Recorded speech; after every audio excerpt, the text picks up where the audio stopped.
Vaccine की race में अमीर देशों का दबदबा। बड़े मुल्क की आधी आबादी पूरी तरह वैक्सीनेटेड। अफ्रीका के 30 से ज्यादा देश में 10% आबादी भी वैक्सीनेटेड नहीं। वैक्सीन दान देने के वादे में भी अमीर मुल्क फिसड्डी साबित हुए। यह बहुत अहम खबर है, बहुत ध्यान से देखिएगा। वैक्सीन बनाने वाली कंपनियों ने भी गरीब मुल्कों से ज्यादा पैसे वसूले। अब आप ये समझिए, और इसमें खास तौर से मैं डॉक्टर गोडसे और डॉक्टर अंशुमान का कमेंट लेने के लिए जाऊंगा। जरा इसको देख लीजिए, ये वैक्सीन का पूरा मामला है क्या? असल में अमीर मुल्कों ने यह सोचा कि हमारे यहां पूरी आबादी अगर वैक्सीनेट हो जाती है तो हमारे यहां के लोग बच जाएंगे। और इसमें हुआ क्या, जो गरीब मुल्कों में लोगों को वैक्सीनेट किया जाना चाहिए था वो प्रायोरिटी नहीं रह गया। लेकिन यह वायरस ऐसा है कि अगर कहीं भी किसी भी जगह किसी व्यक्ति में यह जिंदा है तो आपके पास उससे वो म्यूटेंट पलट कर आ सकता है जिसके खिलाफ आप सुरक्षित नहीं है, भले ही आप वैक्सीनेट हो चुके हों। इसलिए पूरी आबादी में इसके खिलाफ एक साथ जब दीवार बनेगी तभी सुरक्षा को लेकर आप इंश्योर हो सकते हैं। अब हुआ क्या है ये देखिए, वैक्सीन की लूट अमीर वर्सेस गरीब मुल्क। बूस्टर डोज, यहां बूस्टर लग गए कितने परसेंट को? Israel 45%, UAE 30%, Britain 27%, America 12%, France 10%। एक डोज छोड़िए, दो डोज छोड़िए, तीसरी बूस्टर की बात कर रहा हूं मैं। ये देख लिया आपने परसेंटेज यहां पर। और अफ्रीका में ज्यादातर वो कंट्रीज हैं जो जाहिर है संसाधनों के लिए आज भी डिप्राइव्ड हैं। और वहां पर क्या हुआ है, तंजानिया 1.5% पहला डोज लगा, 1.5% ओनली। सूडान 2.7%, कैमरून 2.9%, माली 3%, नाइजीरिया 3.1%। मतलब माली और नाइजीरिया 3.1 के साथ ये कह सकते हैं कि हमारी हालत इनसे बेहतर है। लेकिन इससे होता क्या है वो आगे डॉक्टर साहब को बताएंगे जब उनके पास मैं आपको लेकर चलूंगा। अमीर वर्सेस गरीब मुल्क। 11 नवंबर से 21 दिसंबर यूरोपियन यूनियन, यूके, यूएस को 51 करोड़ वैक्सीन डोज मिली। गरीब मुल्क 2021 पूरे साल अफ्रीकी देशों को 50 करोड़ डोज मिली। अमीर देशों के पास 120 करोड़ सरप्लस डोज, मगर डोनेट नहीं किया। जो डोनेट करना था उनको डायरेक्टली या कोवैक्स जो प्रोग्राम है उसके तहत जो डोनेशन जाना चाहिए था वो हुआ नहीं।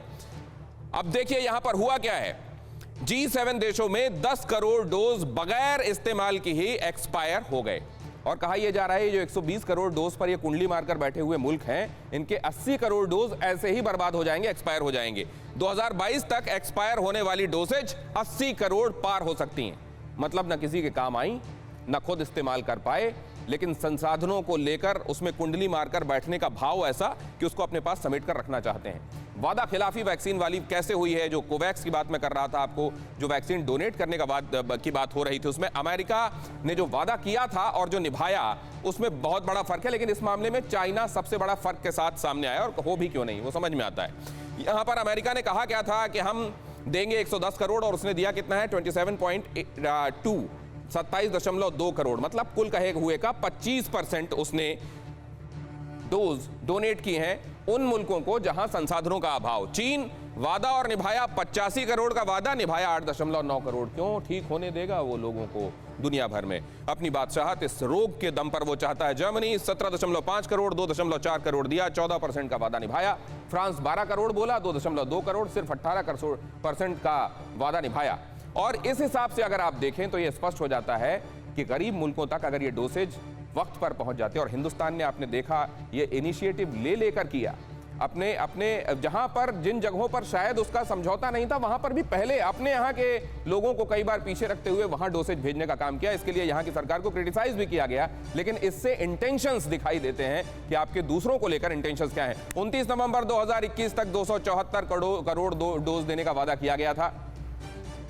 और यहां पर देखिए, जब तक इसके साथ जुड़ा हुआ जो फैक्ट है वो क्यों है, ये जो लोग समझते हैं कि हम अगर सुरक्षित हो गए तो फिर उसके बाद हमारे लिए वैक्सीन लग जाने के बाद कोई खतरा बाकी नहीं रह जाता, उनको ये क्यों समझना जरूरी है कि जब तक सब लोग वैक्सीनेट नहीं हो जाते तब तक वो खुद भी सुरक्षित नहीं है।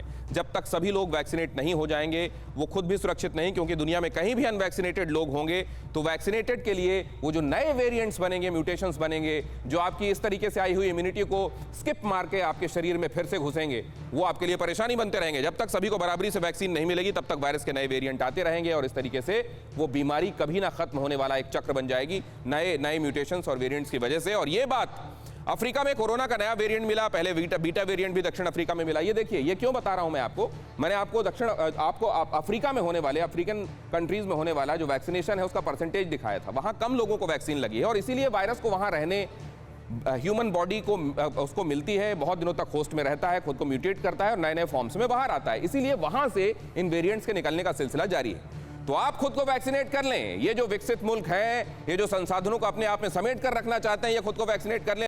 परवाह देश की, सोमवार से शुक्रवार रात 10 बजे TV9 भारतवर्ष पर।